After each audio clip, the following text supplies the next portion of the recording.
there's a couple people Ms. Saltman, you already got your minute. You Saltman, you earned a minute. What else do you have? Get in the microphone. I can't hear you. Please. Can we get a microphone over here? You really could hear me if I wanted.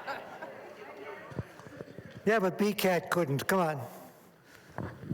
Thank you, Mr. Moderator. Myrna Saltman, Precinct 2. What magic number of the 126 do we have here tonight? Ding, and we have a winner. 104. Wow, thank you all. Okay. A couple things of note. I know this is going to make us all sad, but this is Mr. Gianino's last town meeting.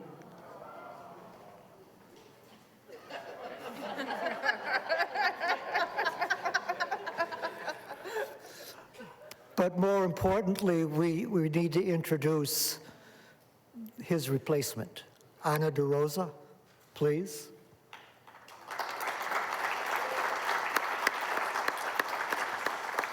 And don't worry, Anna, the shoes you have to fit, they're not that big.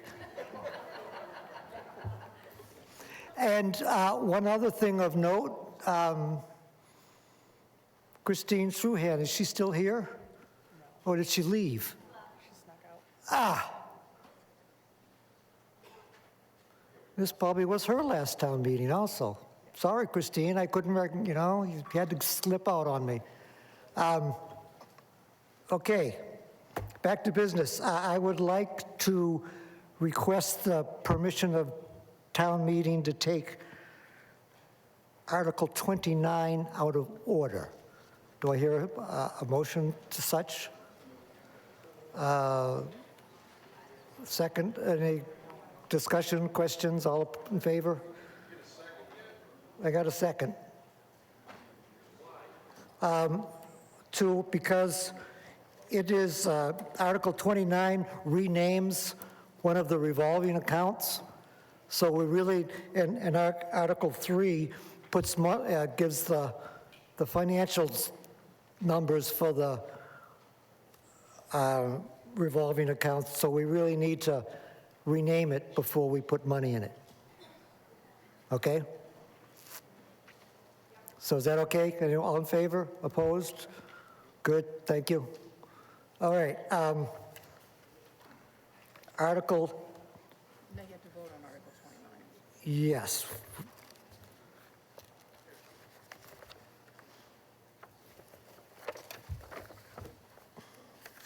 I have the words up, but I can also put the chart up. Oh, okay. Article 29, renaming revolving funds, and it is as printed in the warrant.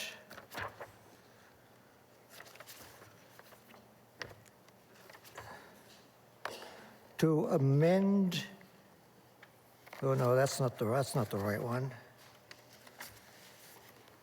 To rename the, what's this? The Transportation Revolving Fund, is that correct? Yes. We change it from Beeline Local Minibus, which we don't have anymore, to Local Transportation. Mr. Denizio. Thank you, Mr. Moderator. I think you covered it all, but in an effort to update outdated language in this article, we requested that we change the name to what we've basically been calling it for a few years now, is the Local Transportation rather than the Beeline. And we needed to do it before because when we get to Article 3, we will authorize the annual spending for all of the revolving accounts that are in the bylaw, and this is one of them. So that's why we asked to have it done before the financial article. Thank you, Mr. Denizio. Any questions on this? Ms. Simon.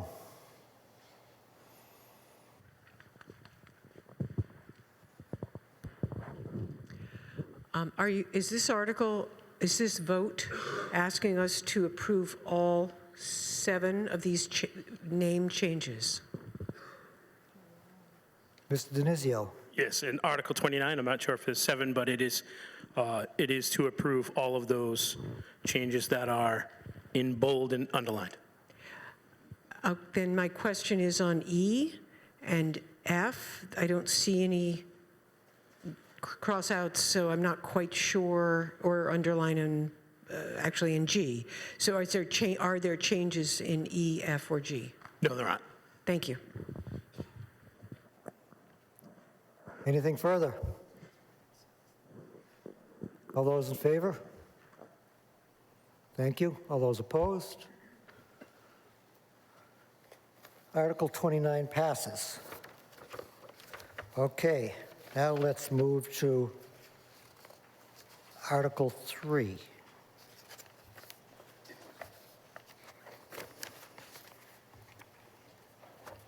Let me shuffle papers, get back to where we should be.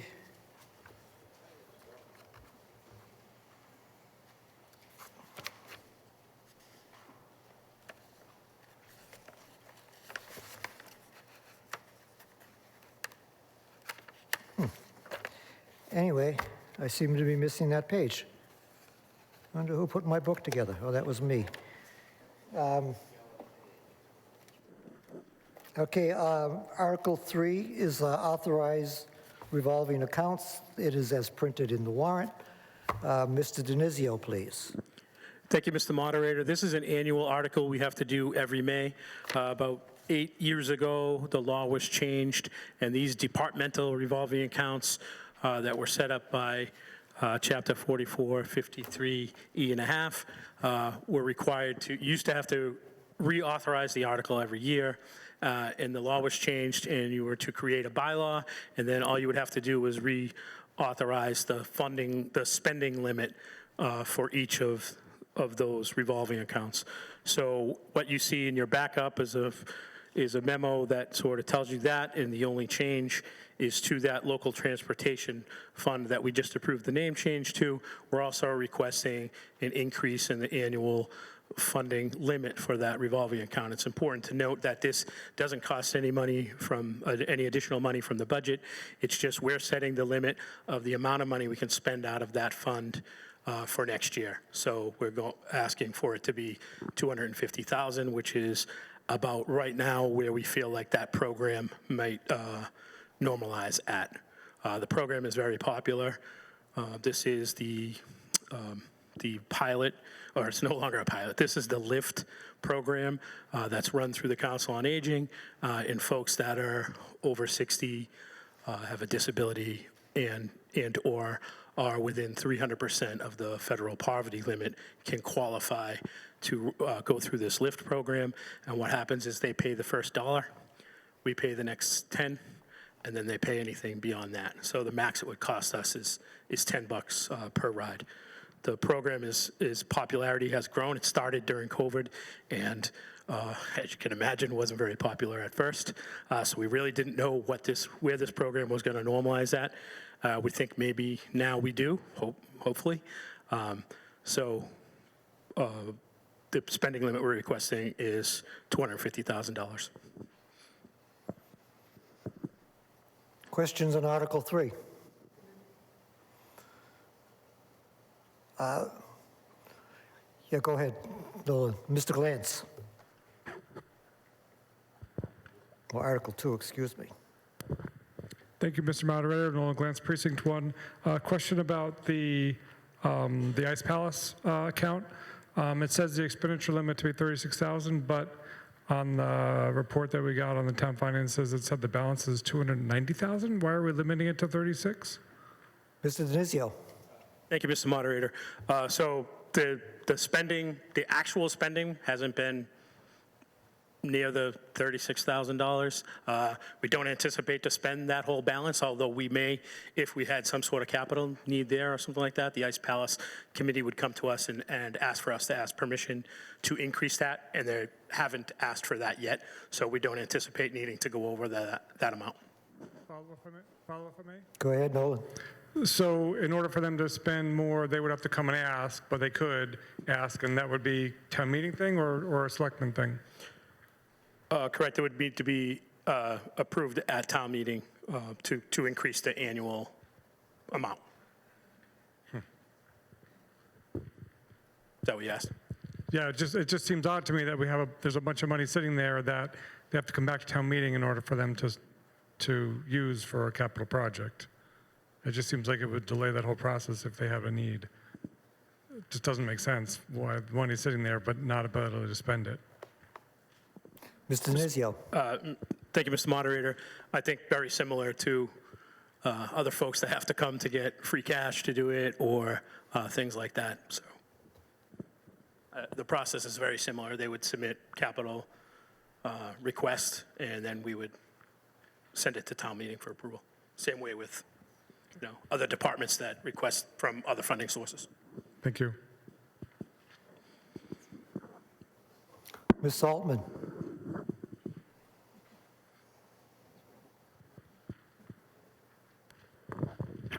Thank you, Mr. Moderator. Myrna Saltman, Precinct 2. I believe it's listed as, if I'm looking at the right page, $250,000, yet in the supplemental information, there was an item we approved for local transportation for $150,000. Could you please explain the difference? Mr. Denizio. Why? Thank you, Mr. Moderator. So, Ms. Saltzman, the $150,000 is the operating budget's contribution to the local transportation program. There's also some balance in that revolving account that we've worked on over years, and there's another funding source that is the TNC money. That's the 10 cents we get for each ride that originates in Burlington through Lyft or Uber. There's a 20-cent fee. The state keeps 10 cents. We get 10 cents. So this year, in this year's budget, that was about $35,000. And next year, we expect it to be more like $50,000. We expect that balance in that revolving account to end this year about $50,000. So add those three pieces together, and that's where the $250 is going to come from, that we expect the program to cost, could potentially cost next year. Thank you for that explanation. May I ask a follow-up question? Go ahead, Can we Maya. have some indication of how many people utilize these services? I served on the Transportation Committee with Millie, so I guess it's in my blood now, but these are always questions. I wonder how many people are participating? Mr. Denizio. Thank you, Mr. Moderator. So, Ms. Salzman, the last 12 months, or calendar year 24, there was an average of about 1,880 rides a month. That was about less than 110 unique riders adding up those rides. Now we're closer to 2,100 rides and about 145 active users. Are these unduplicated individuals? Or? Correct. The 145 is unique riders, and then the total is the 2,200. Thank you very much. Anything additional? I'm forgetting that I need to recognize Ways and Means now. Our first financial issue. Mr. Davison, please. Ways and Means voted 13-0 in favor. Anything else? Seeing nothing? All those in favor? Thank you. Opposed? Article 3 passes. All right.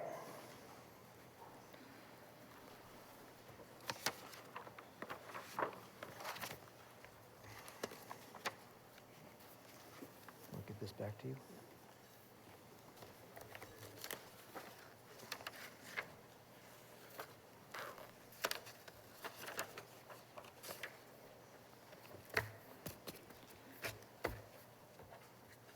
Article 4 is the capital budget.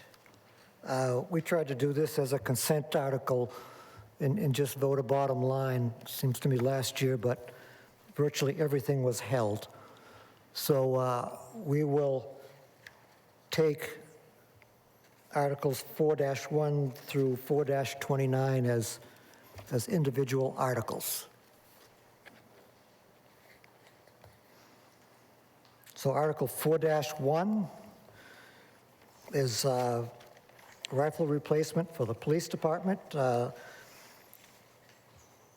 Spending authority of the Select Board, the amount of $60,000. Mr. Davison, please, Ways and Means. 14-0. Thank you. Someone from Mr. Denizio or someone speaking on this? Chief Brown? Are you asking for the presentation or the select board vote? Sorry. Well, we'll need both of them. Okay, Select Board vote. Thank you, Mr. Moderator. Select Board voted 5-0 in favor. Thank you. Recognize Chief Brown. Chief Brown, please.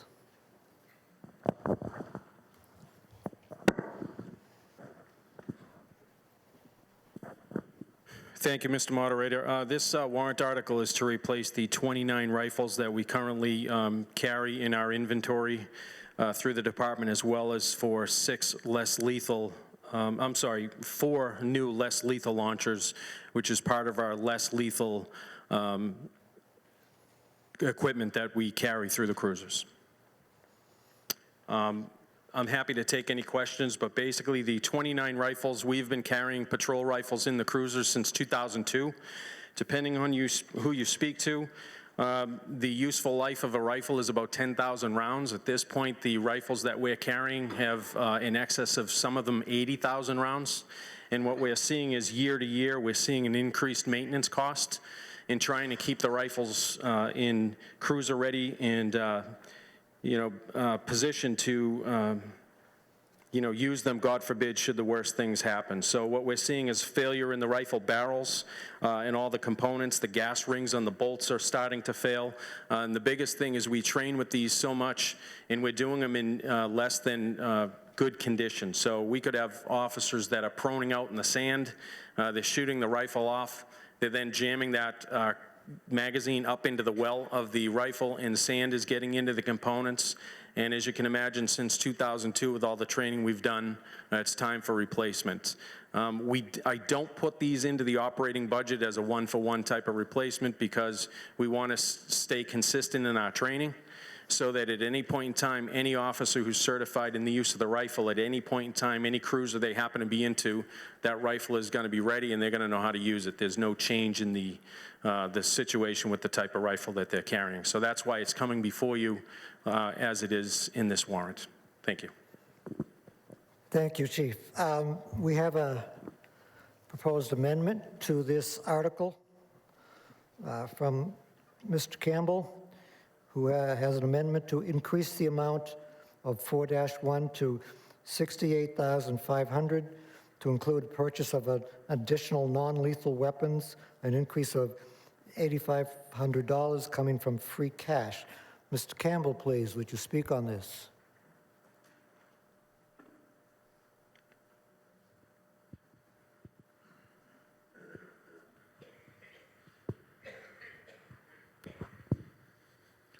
Chris Campbell, Precinct 1. So we originally passed this in Ways and Means, and I actually thought a lot about this after the fact, and was thankful to some communications with the chief. But what we're looking at is having roughly 4 of these weapons, less lethal weapons that our officers could use in the field. And my thought process here is I want us to increase 6 additional to have 10, so that all of our patrol vehicles that we have anywhere from 4 to 6 that are out at a time have these less lethal weapons as a tool to their discretion when they have to make these split-second decisions, on how to respond to calls. I think it's a great tool to have. The chief was very nice to remind that there are a number of other tools that they use, from batons to mace to tasers, so it's just upping in the arsenal that they have. But when I was considering this, I really wanted to make sure that if we're going to use a tool like this that seems like it's going to be really effective, when we're responding, those should be in the patrol vehicles when the response is happening. So I was requesting 6 additional of the non-lethal weapons for an increase of $8,500. Thank you, Mr. Campbell. Is there a second? Comment from Ways and Means on this? Mr. Davison? No, it it wasn't something we discussed. Generally, we trust what the department had asked for, but we did certainly support the overall motion. So. Thank you. Chief Brown, comment? Thank you, Mr. Moderator. Certainly, I wouldn't, say no to the additional tools. The reason we came forward with the warrant article as brought to Ways and Means and to Capital was need versus want. So at this point, trying to be conservative in the budget, what this allowed us to do was replace 2 of the less lethal weapons that have failed. They've gone beyond useful life. It brings us back. And then it adds 2 more that we can put into the line cruisers. So just as an idea, without getting too far into the procedures that we use, by bringing it up to the number that I've asked for in this warrant, we can safely assume that at any major incident during any shift, we will have at least 1, 2, if not upwards of 4 of these less lethal systems in place.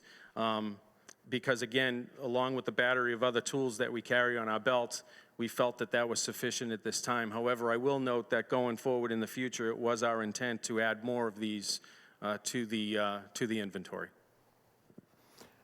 Capital budget, Mr. Woods. On the original article and anything you may have to say on this amendment. Thank you, Mr. Moderator. Mark Woods, Capital Budget. We voted 401 in favor of the original article. I would agree with Ways and Means. If the chief can use these tools, we would support it. Mr. Pearson.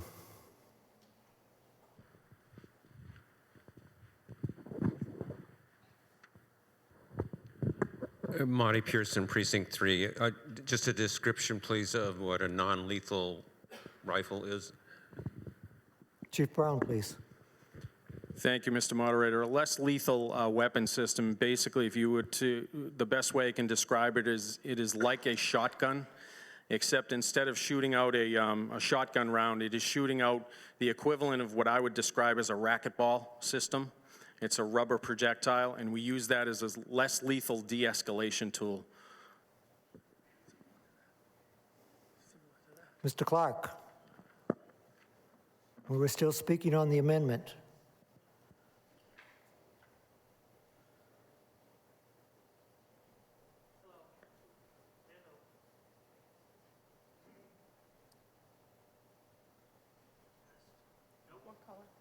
Blue, can we get the blue microphone on, please?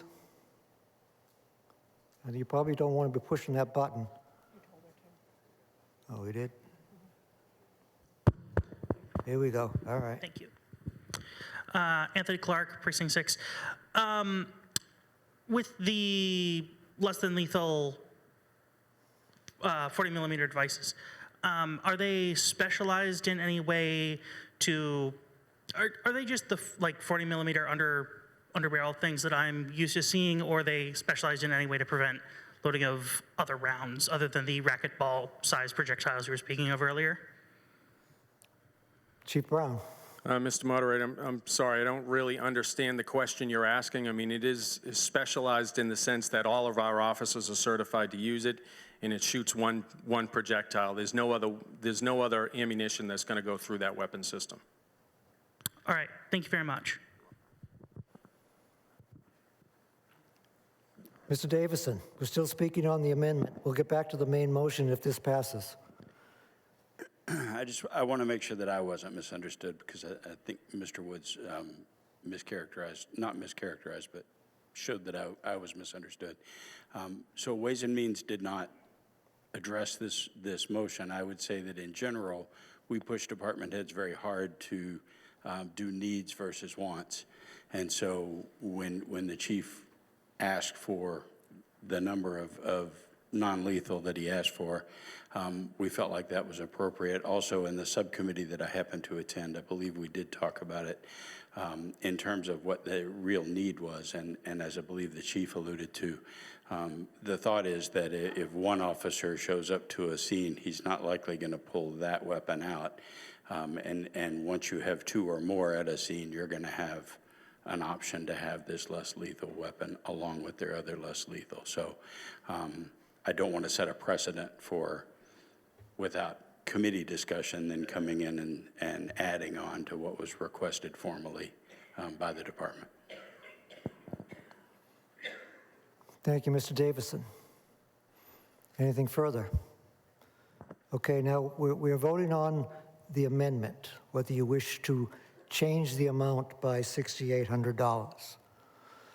All those in favor of the amendment? All those opposed?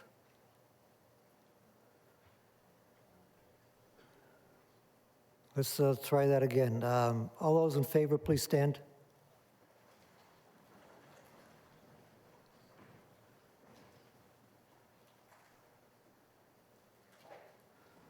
Thank you. All those opposed?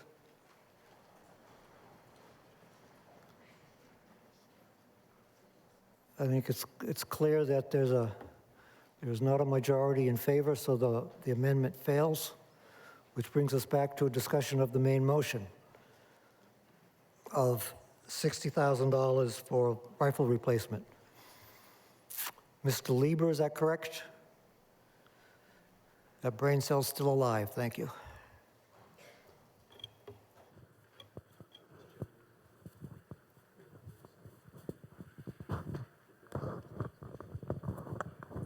Hello, Mr. Moderator. Blaze Lieber, Precinct 6. Just was wondering what happens to the old rifles. Can we maybe use those for some training to preserve the new ones a little bit, give them a little bit more life? Just curious. Chief. Mr. Moderator, thank you.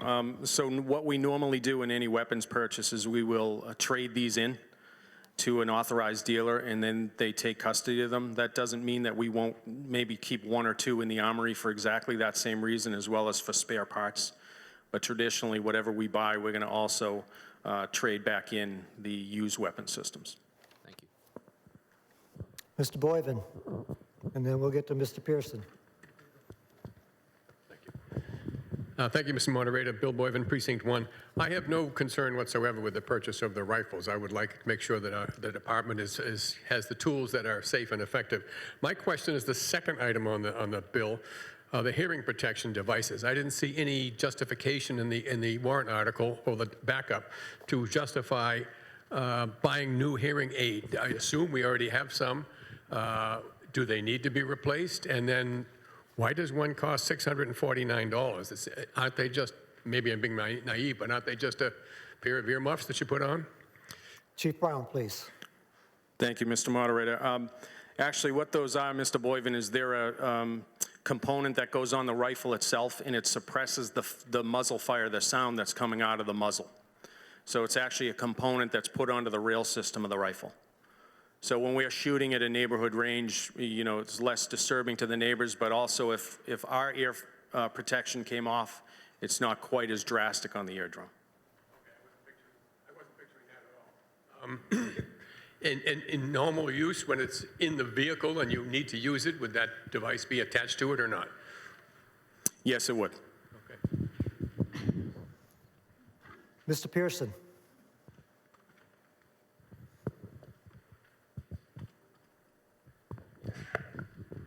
Lonnie Pearson, Precinct 3.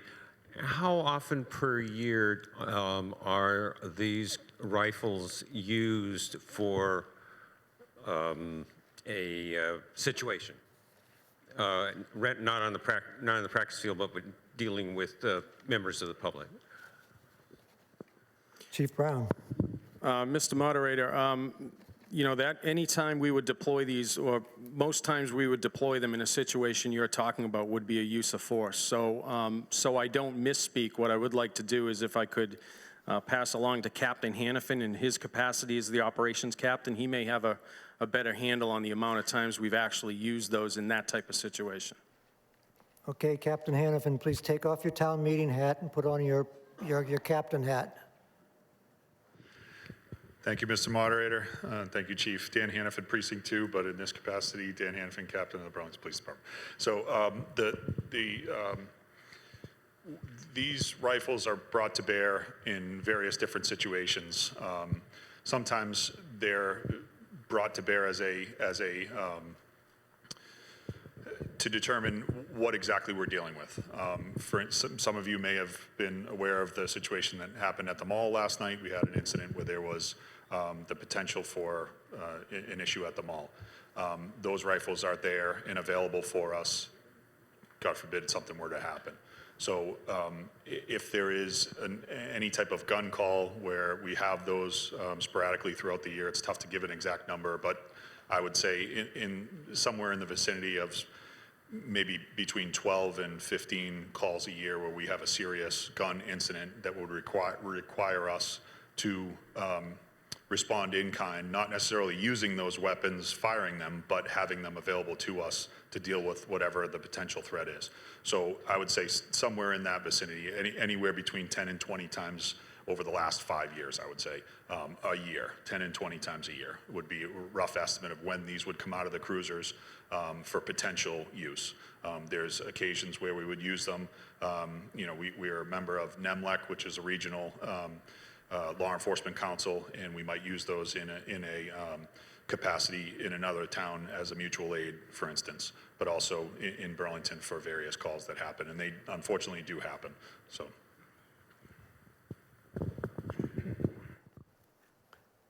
Further questions on this article?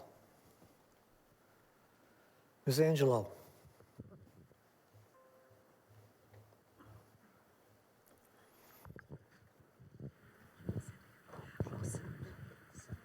Pat Angelo, Precinct 5. Will this require any special training by the police? Chief? Thank you, Mr. Moderator.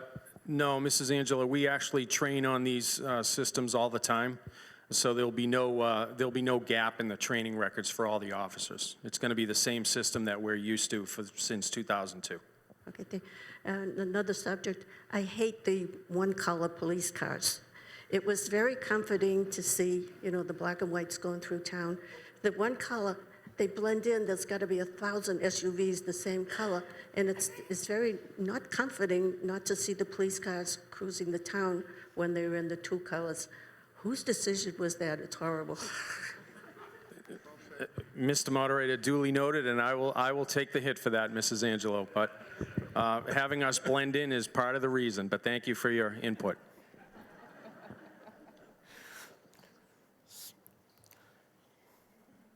So I hope that doesn't mean they catch you speeding, Pat. Anything further? Seeing nothing, let's put it to a vote. All those in favor? Thank you. Opposed? Motion carries.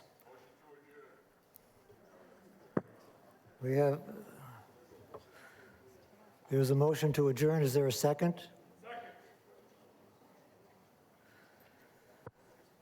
Okay, there's a motion on the floor. Does all those in favor of adjourning? Well, there's seven in favor. All those opposed? We keep going, thank you.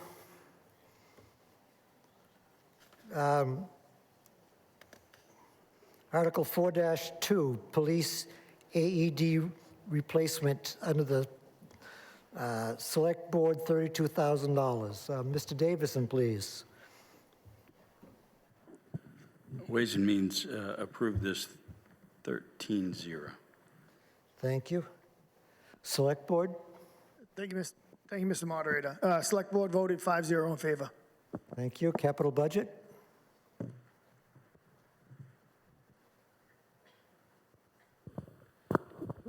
Thank you, Mr. Moderator. Mark Woods, Capital Budget, we voted 5-0 in favor. Thank you. Questions on this? Mr. Lieber. Thank you, Mr. Moderator. Blaise Lieber, Precinct 6. I just got kind of a point of information. My warrant does not have this article and the article before in it. I just wanted to wonder if that's a misprint or if they haven't been included in the warrant. No, they were included. Okay, just a misprint on my stack then. So either that or your dog got it. Oh, well, that's always my excuse. Are there any other copies of it up back? Do we have any other copies around? They're all under 4. I see with the 4 individual items. They're all under 4. These are all under Article 4.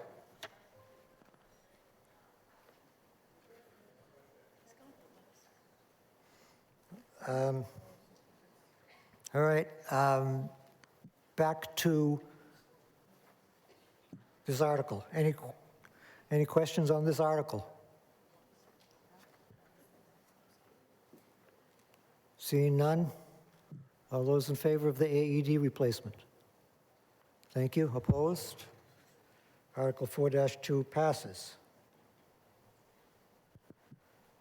4-3, for the fire department, a new command car under the jurisdiction of the Select Board, $91,000. Ways and Means, please. Mr. Davison.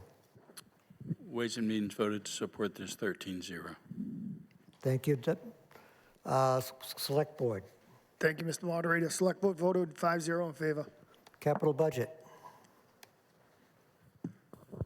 Thank you, Mr. Moderator. Capital Budget voted 6-0 in favor.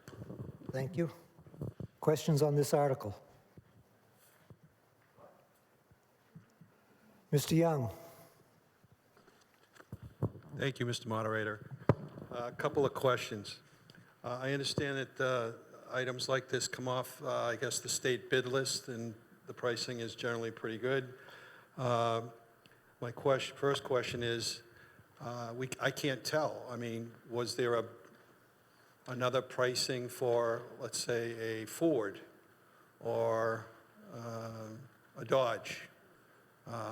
Are we being informed here that this was the lowest of any other possible price for the item? Mr. Chief or Mr. Denizio, who's going to take it? Go ahead, Chief. We did not get prices for a different maker. It's just the Chevy. This is under the recommendation of our mechanic, and it is on the state bid list. Okay, thank you, sir. I do have another question. The item comfort package, $2,215, Bose speakers, surround with center point. I don't mind,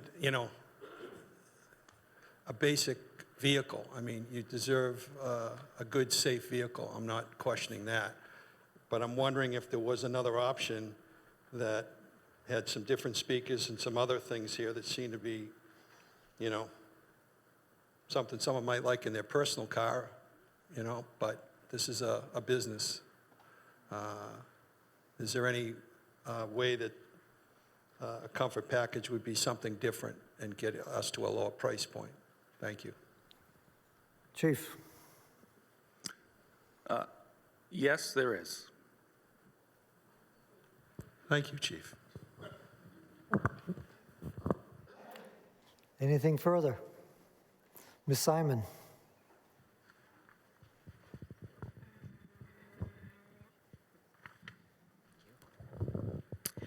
Martha Simon, Precinct 3. I'm looking at the end on the backup that it said this total estimated price for 2026 is almost $76,000, but the warrant article is for $91,000, and I'm just wondering if that means that you're not planning to spend the 91, but it's available if you need it. Is that how it works? Chief, go ahead. That's correct. The model that we're hoping to get is a 2026. If they aren't available, and we got these prices back in November because this body wanted everything up that early. Trying to get a price as accurate as possible 7 months in advance is difficult. Yeah. So they gave us an estimated 2026 price, but there's also Island Tech has a quote in there for the lights, the emergency lights, to add on to that. Thank you. Anything additional? Okay, all those in favor? Thank you. Opposed? Motion carries. 4-4, DPW drainage repair and stream cleaning. Under the Select Board, $200,000. Ways and Means, please. Ways and Means voted 14-0 in favor. Thank you. Capital Budget, Mr. Woods. Thank you, Mr. Moderator. Capital budget, voted 6-0. Select Board? Thank you, Mr. Moderator. Select Board voted 5-0 in favor. Okay, does anyone wish to speak on it? Mr. Hayes, Town Engineer. Thank you, Mr. Moderator. Tom Hayes, Town Engineer. So this has been an ongoing program since probably the early 90s. So essentially what we do is a lot of the streams in town have sediment buildup in them. A lot of it's from sins of the past when we used to put sand on the roads. A lot of it is just buildup, from debris and dirt that goes into the catch basins that make their way into the streams. So what we do is we go in with a Vector and we suck out the sediment to open up capacity and prevent nuisance flooding. So we've had a list, a running list for a while. And what we do is kind of first come, first serve. So we'll have a complaint, we'll go out, evaluate it, work with the Conservation Commission, make sure it meets the criteria for stream cleaning, and then we put it on the list, and eventually it will get funded and constructed. Questions on this article? Seeing none? All those in favor? Thank you. Opposed? Article 4-4 passes. 4-5, under the DPW, NPDEA Stormwater Retrofit Project, $100,000. Ways and Means, please. Ways and Means voted to support this 14-0. Capital Budget.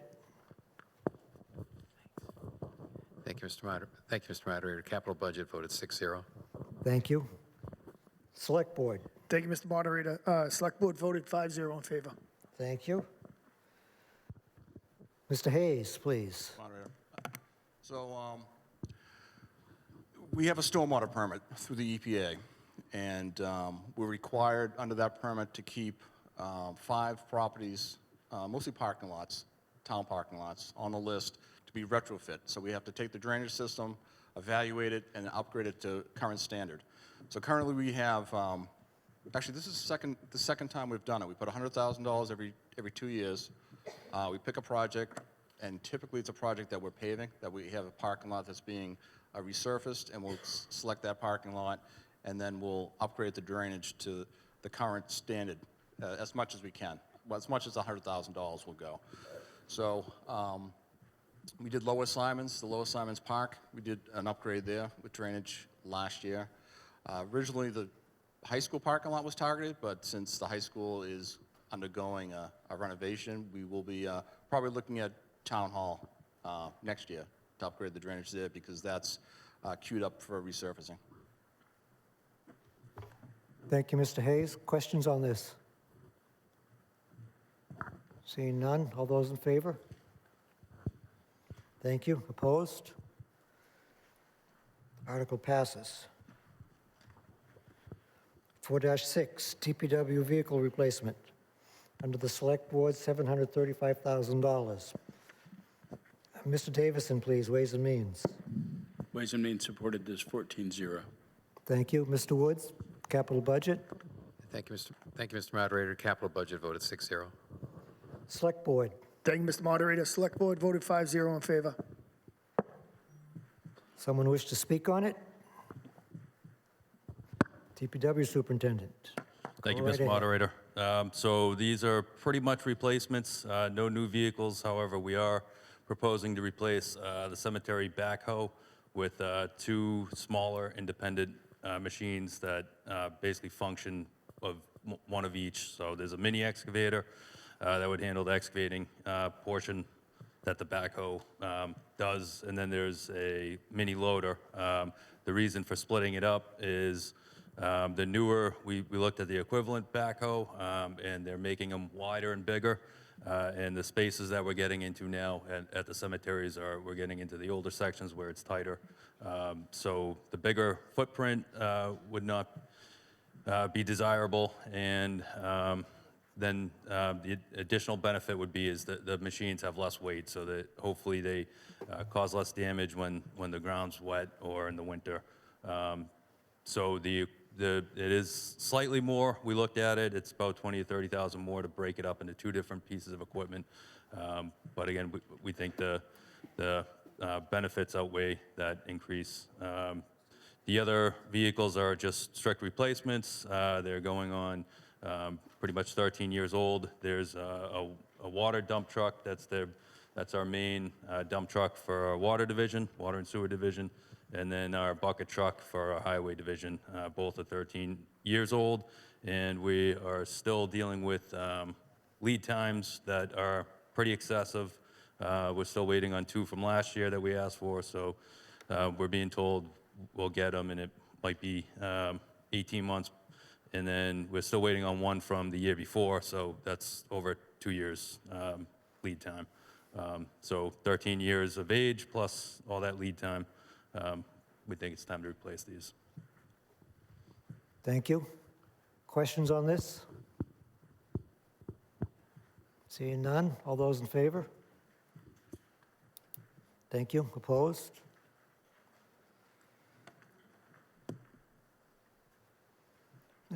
Motion passes. 4-7, DPW Vector skid mounted under the Select Board, $40,000. Mr. Davison, please. Ways and Means? Ways and Means voted 14-0 in favor. Thank you. Capital Budget, Mr. Woods. Thank you, Mr. Moderator. Capital budget voted 6-0. Select Board. Thank you, Mr. Moderator. Select Board voted 5-0 in favor. Thank you. Any questions on this article? Seeing none, let's vote. All those in favor? Opposed? Motion carries. 4-8, DPW Water System Master Plan. Under the Select Board, $100,000. Mr. Davison.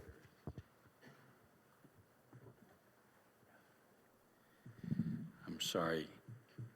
Ways and Means voted 14-0 in favor. Thank you. Mr. Woods. Thank you, Mr. Moderator. Excuse me. Capital budget voted 3-2. The votes that were against this proposal, the comments were that the department has the wherewithal to do it themselves rather than hire a consultant. Thank you. Mr. Tigges, Select Board. Thank you, Mr. Moderator. Select Board voted 5-0 in favor. Thank you. Questions from the body? Mr. Webb.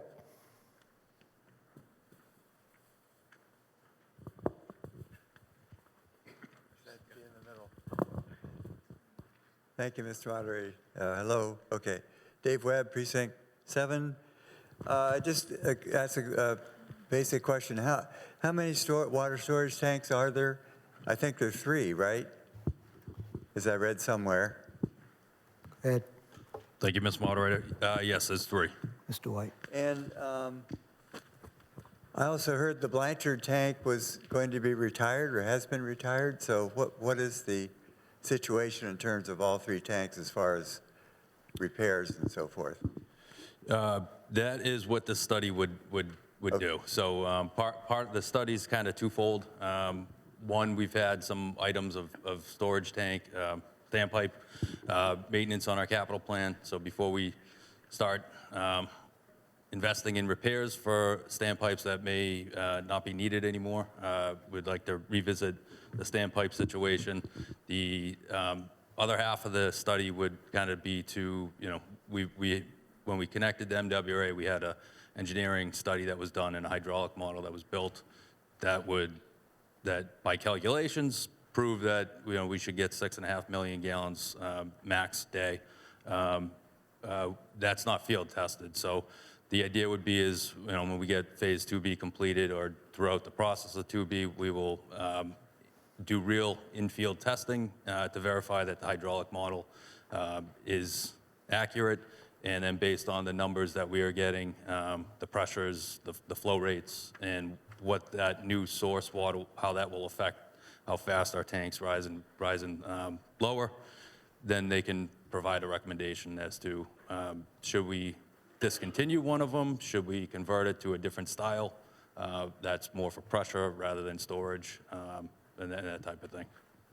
So I think the overwhelming thought is that Greenleaf standpipe is going to be here to stay. The question would be is whether we need to keep Center Street or Blanchard. It's not determined yet that Blanchard would be the one. Thank you. Mr. Bell.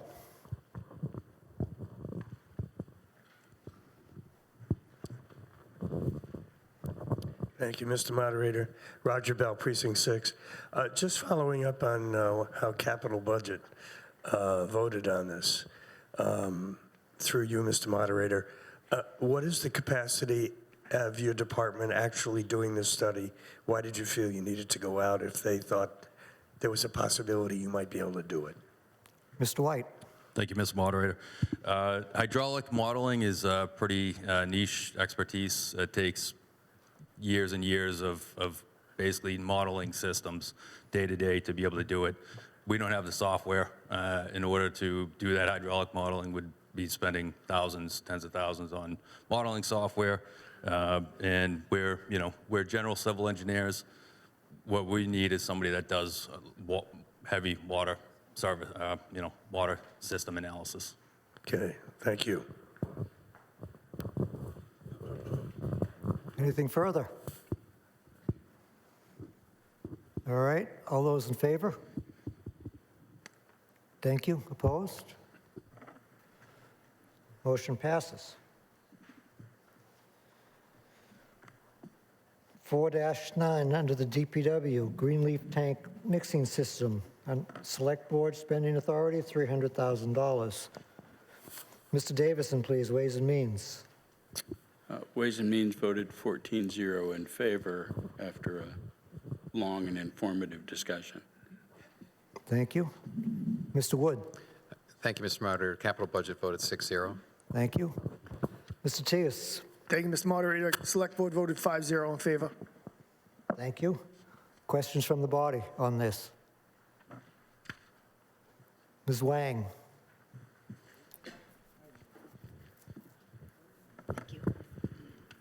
Thank you, Mr. Moderator. Z Wang from Person 5. I just, if possible, could you just educate us a little bit more on this Greenleaf mixture system? Like where exactly is, and then what does it cover, and this going to be ready to replace other tanks, or how does this work? Thanks. Mr. White, please. Thank you, Mr. Moderator. So what this is a essentially all our standpipes back when they were constructed. The method of constructing them was not the preferred way that we construct them now. Basically, there's one pipe in, same pipe as the pipe that goes out. So what and the tanks we never really empty them out completely unless we're doing maintenance on it. So they fluctuate between, call it half full and full.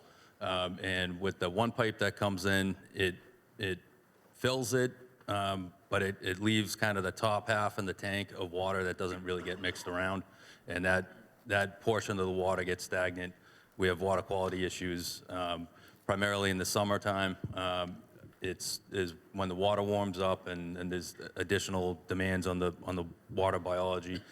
So what this retrofit does is it essentially creates a second pipe that dumps the water out at the very top, and that way the water that's leaving is from the bottom. So it's basically cycling out and turning over the tank completely and keeping the water fresh. As I mentioned, Greenleaf is our largest tank, and that one's not going anywhere, so we feel safe that we'd like to improve the the quality as well as get ahead of some DEP regulations that we believe are coming down the road in regards to water quality and standpipes. We're proposing this one, and then, when we do the water system analysis, this could be a possibility at other ones if deemed necessary. Further questions? All right, let's vote. All those in favor? Thank you. Opposed? Motion passes. 4-10, DPW Mill Pond Dam Culvert Gates, $150,000 spent under the Select Board. Ways and Means, please. Mr. Davison. Ways and Means supported this 14-0. Capital Budget. Thank you, Mr. Moderator. Capital Budget voted 6-0. Thank you. Select Board, Mr. Tigas. Thank you, Mr. Moderator. Select Board voted 5-0 in favor of this. Thank you. Questions from the body? Seeing none? Oop, I do see a question. Yes, sir. Is that Mr. Flynn back there? Hi, TJ Flynn, Precinct 2. I just had a question about this. The supporting documents showed a $150,000 engineering cost and then a $750,000 construction cost.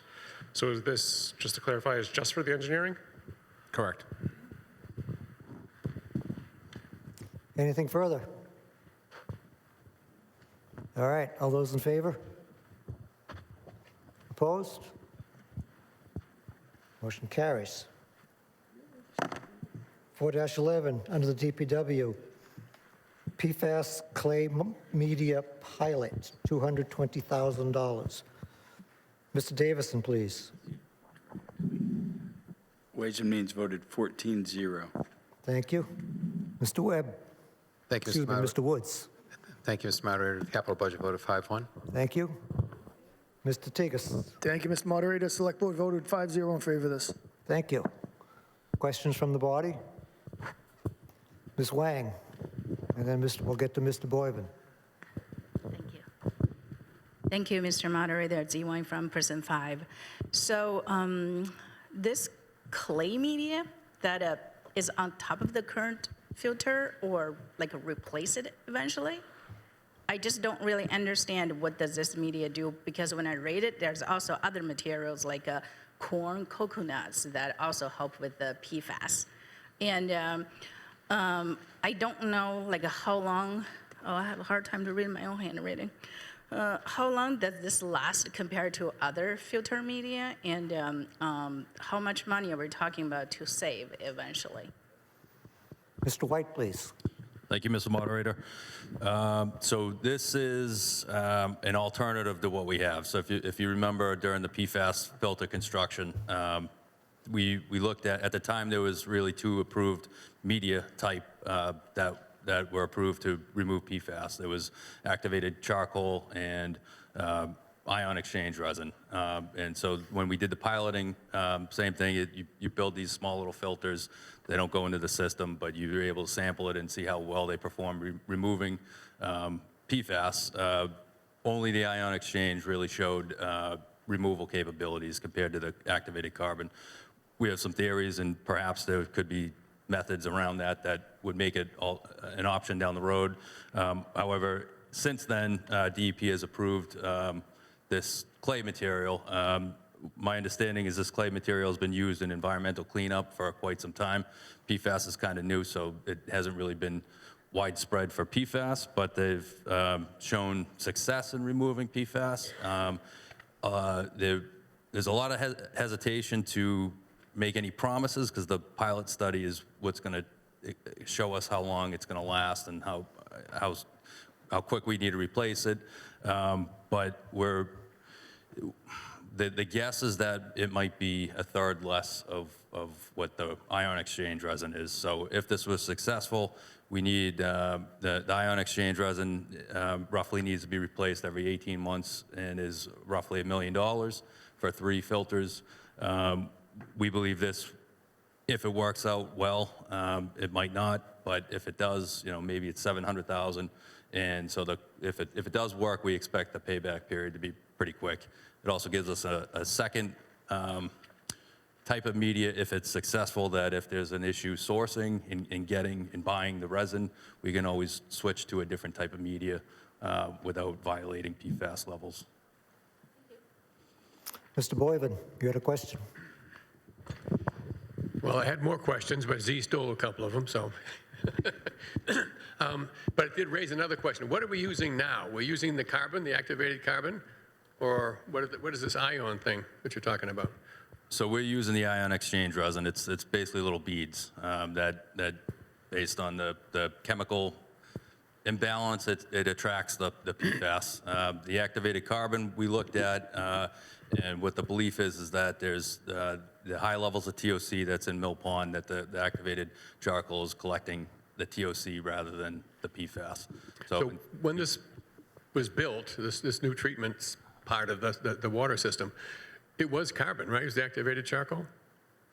No, it was the tanks were sized because we wanted to have that option for the future. So in theory, we could add some pre-treatment to remove the TOC, and then that would perhaps make activated charcoal carbon viable, and that's supposed to be slightly even cheaper than the clay, but the capital cost to construct the pre-treatment is there's a pretty substantial cost to build that treatment versus the clay is, in theory, supposed to work without anything, and it's not supposed to be affected by the TOC. Okay, thanks.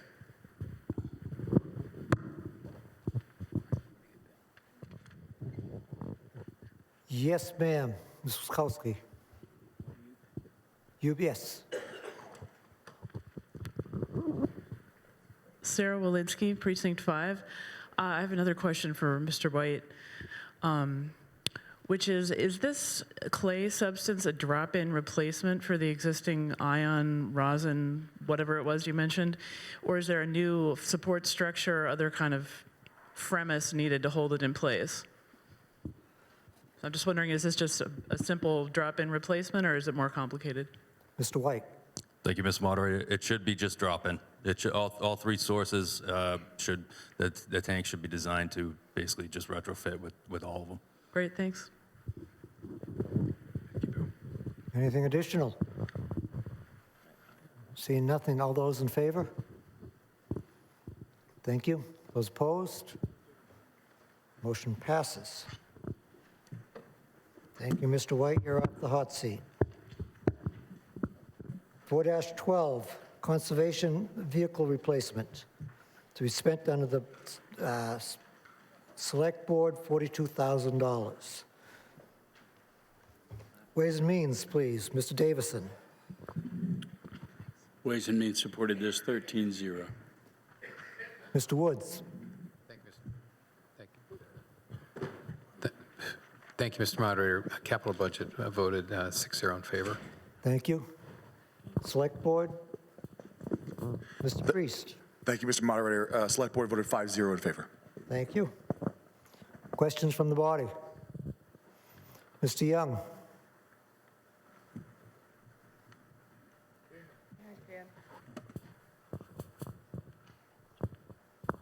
Thank you, Mr. Moderator.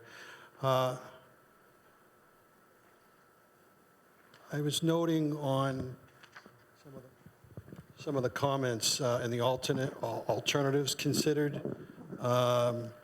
Why wouldn't it be useful, like a private business, to use private vehicles? I'm not understanding that.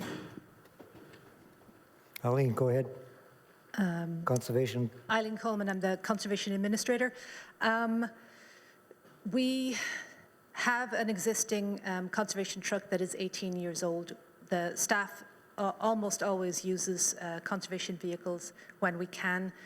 We're frequently going out to sites that are muddy, sites that are violations. I would really prefer not to be going out to a violation or asking people to stop using their crane or stop cutting their trees in my personal vehicle. Those are just a couple of the reasons. Okay, thank you. I appreciate that. It's noted here, I guess your current vehicle is a 2007 Ford Ranger. This new vehicle would be a Ford Escape. It seems to be a difference in, let's say, the two different vehicles. Why wouldn't a basic pickup give you the resource that you need versus this other vehicle that you're suggesting? Right. So we own the pickup truck, which, as you said, is 18 years old, or I said. And we've borrowed a second vehicle for the past couple of years because we've generally found that we needed it. We hire stream cleaners every summer, so they usually use the truck. So it's useful for us to have a second vehicle. There's two full-time staff, and then we have seasonal staff.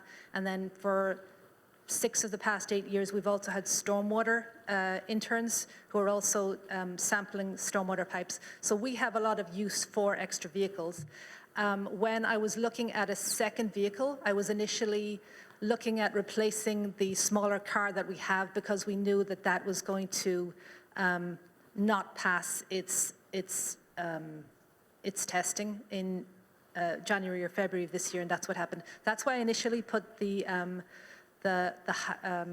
Ford Escape on. We have several Ford Escapes in our fleet. However, I'm not sure if this is okay to do, but I am actually open to, I have priced a small hybrid truck that we could actually get for a little bit less or about the same as the Escape. So I would be open to purchasing that instead. Our existing truck is going to stop passing its test after in the next 1 to 2, maybe 3 years if we're lucky. So it would probably behoove us to have a truck replacement at that time. So I think the wording just says vehicle replacement. So unless I'm told differently, I suspect we can substitute a different vehicle as long as it's within the pricing. I appreciate that suggestion. I'd like to pursue that. The other thing I'd like to suggest is personal. I just purchased a vehicle, and I made a choice for various reasons to go with gasoline because the hybrids were much more expensive. I can appreciate maybe some of the points there, but I think we need to look at the cost of the town and getting you the exact things that you need, that you're saying.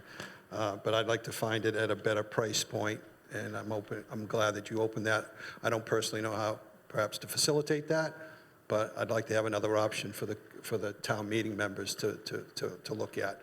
If it makes you feel any, sorry, may I just quickly answer that, Mr. Moderator? Ms. Coleman, go ahead. The Maverick, which I also priced out, there's only approximately a $2,000 difference between the standard gas vehicle and the hybrid all-wheel drive. I appreciate that. What about? Don't have that in there.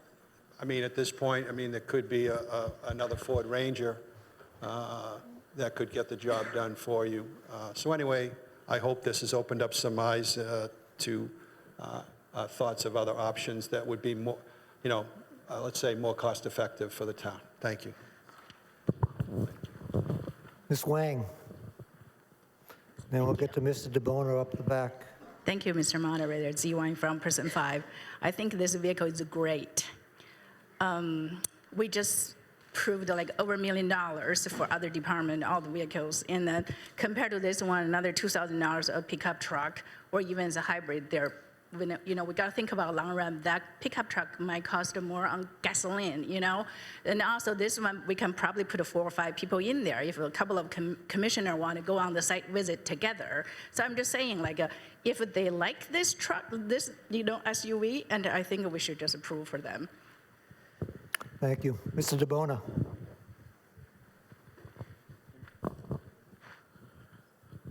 Hi, Jeff DeBona, Precinct 3. So I was able to do my own little bit of research on this. I just wanted to make some clarification on it.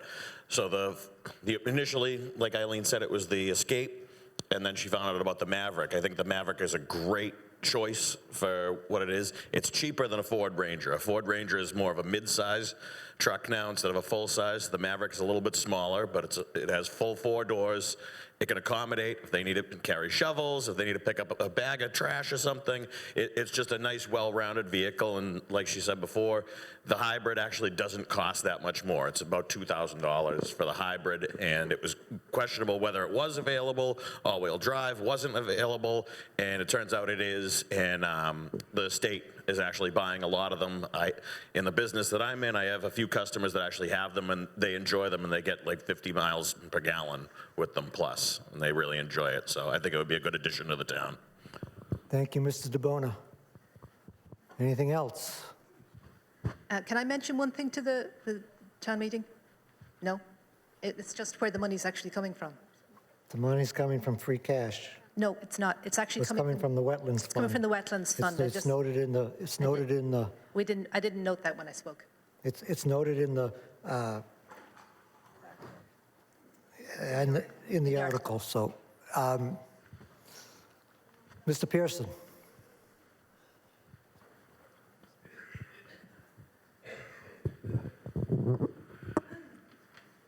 Monty Pearson, Precinct 3. I really think that it's a really good idea that we buy a hybrid and that we spend more money on that, because buying a vehicle that is only gasoline powered and saying that it costs less is ignoring the social cost of having gasoline putting CO2 in the atmosphere. And one of the things that you'll notice in our costs is that we have various floods going on and heavy rain and other things like that, and climate change is coming. And I don't see any reason why the town wouldn't pitch in and try to do a little reduction of climate change by buying hybrid vehicles. So the idea that we would save money by having a gasoline-powered vehicle seems to me to be a wrong way for town to approach things. Thank you, Mr. Pearson. Anything else? Okay, let's vote on this. All those in favor? Opposed? Thank you. Motion to adjourn.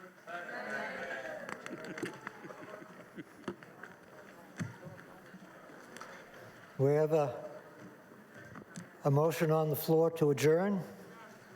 It's not debatable. All those in favor? Aye. Opposed?